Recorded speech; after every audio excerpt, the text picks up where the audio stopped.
आप सुनने जा रहे हैं हॉरर स्टोरी बेहद ही डरावनी और अनसुनी।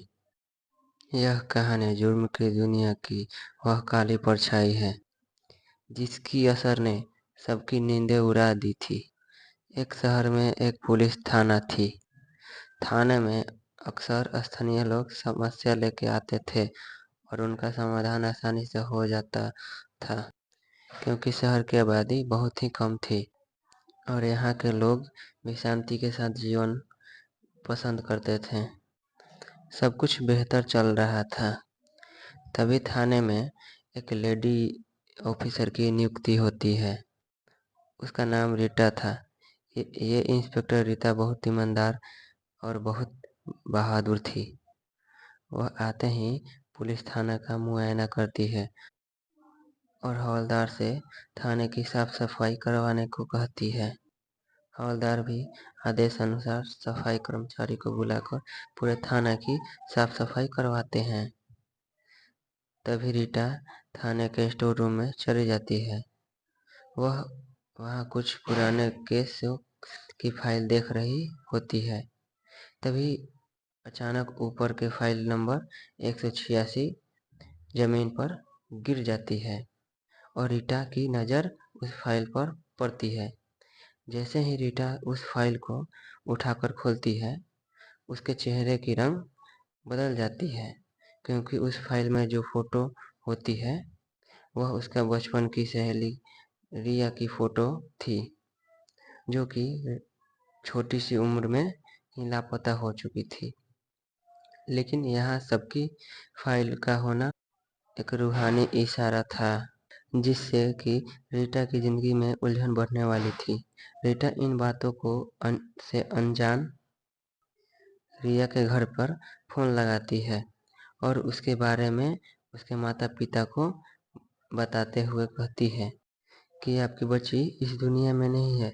यह बात आज सच साबित हो गई है, क्योंकि इससे संबंधित मेरे हाथ में वो फाइल है और इसमें आपकी बच्ची की हत्या की पुष्टि की गई है, लेकिन इसके हत्यारे का कुछ पता नहीं चला है और फाइल ऐसे ही बंद कर दी गई थी। लेकिन माँ जी, आप चिंता मत कीजिएगा।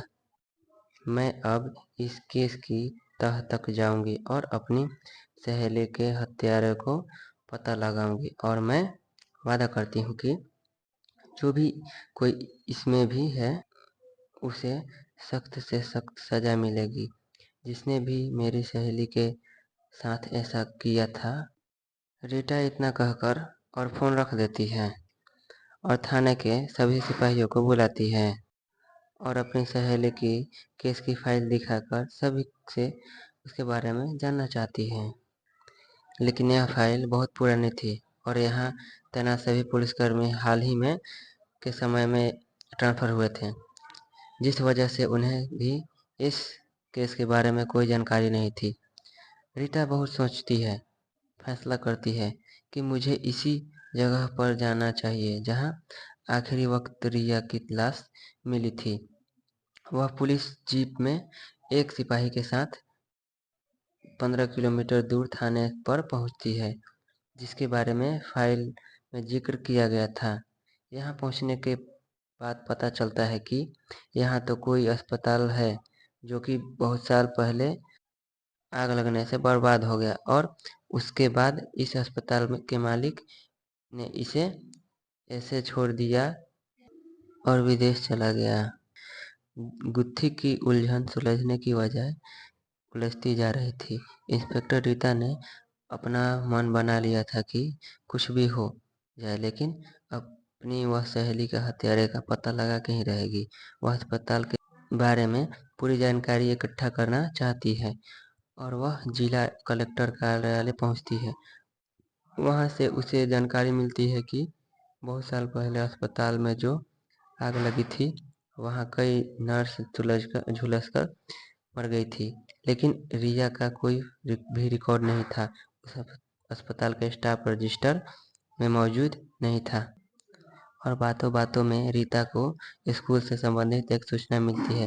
इंस्पेक्टर रीता को अपनी सहेली के स्कूल जाने से यह पता चलता है कि वह साइंस की स्टूडेंट थी और वह विषय प्रोजेक्ट के सिलसिले में वो अस्पताल गई हुई थी, क्योंकि वहाँ नर्स उसकी सहेली बड़ी बहन थी, जिसने रिया को उसके प्रोजेक्ट के सिलसिले में बुलाया था।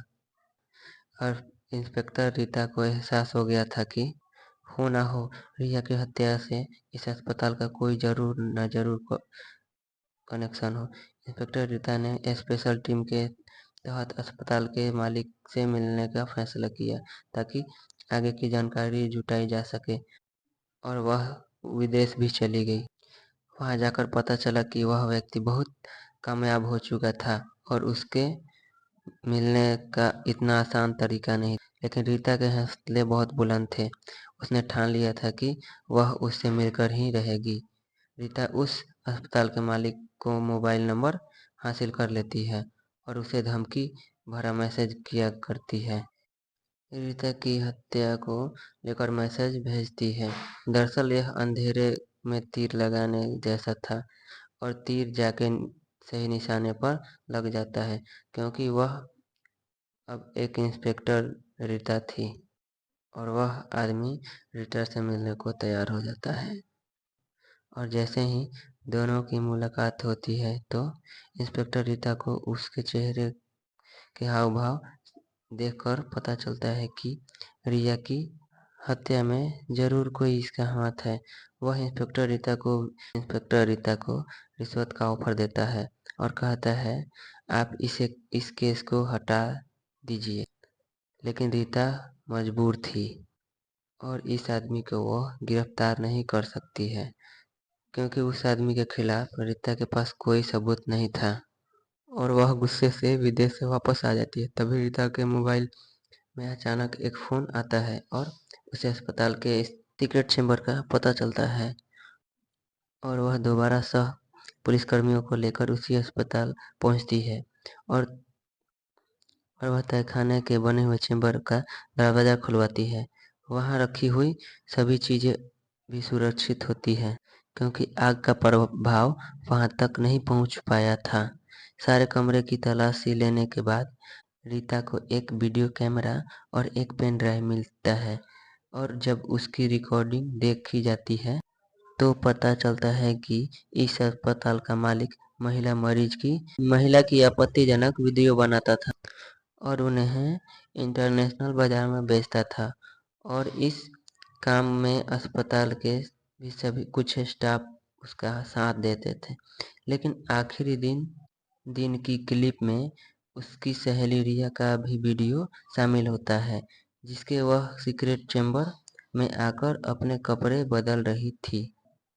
और उसने उस वीडियो कैमरे को देख लिया था और उसका विरोध करने पर उसे इसी चेंबर से बाहर निकालकर दूसरे कमरे में बंद कर दिया गया। और मालिक ने अपनी पोल खुलने के डर से अस्पताल में आग लगवा दी। और जिन लोगों को रिया ने यह मामला बताया था, सभी को एक साथ एक ही कमरे में आग लगा के जिंदा जला दिया गया। यह सारी सच्चाई जानने के बाद रीता की आंखों में आंसू आ जाती है और वह अपनी सहेली की बेबसी को लेकर दुखी हो जाती है। लेकिन बदले की भावना और अपनी सहेली को इंसाफ दिलाने के लिए वह अपनी जान लगा देती है। अब तक उसे यह पता चल गया था कि उस अधिकारियों के समर्थन के बिना यह कार्य संभव नहीं हो सकता है। लेकिन इसे संदेह था कि अगर मैं इस फाइल को ऊपर भेजूंगी तो इस केस को भी दबा दिया जाएगा।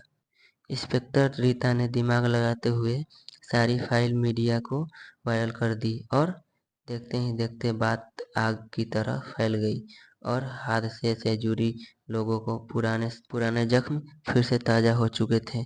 यह उस समय का बहुत बड़ा हादसा था। इस वजह से अपराधी को पकड़ने के लिए मांग तेजी हो जाती है और कुछ दिनों की कड़ी कार्रवाई के बाद अस्पताल के मालिक को विदेश में गिरफ्तार कर लिया जाता है और उसे जुड़े सारे व्यापार पर पाबंदी लगाई जाती है। और एक दिन रीता अपने थाने में बैठकर अपनी सहेली को इंसाफ मिलने पर बहुत खुश हो रही थी। तभी उसके सामने परे एक कागज पर अपने आप एक पेन चलने लगता है और पेपर पर लिखा जाता है, thank you my friend Rita, और कहानी खत्म हो जाती है। ऐसे ही कहानी को सुनने के लिए चैनल को सब्सक्राइब और बेल आइकन दबाएं। धन्यवाद।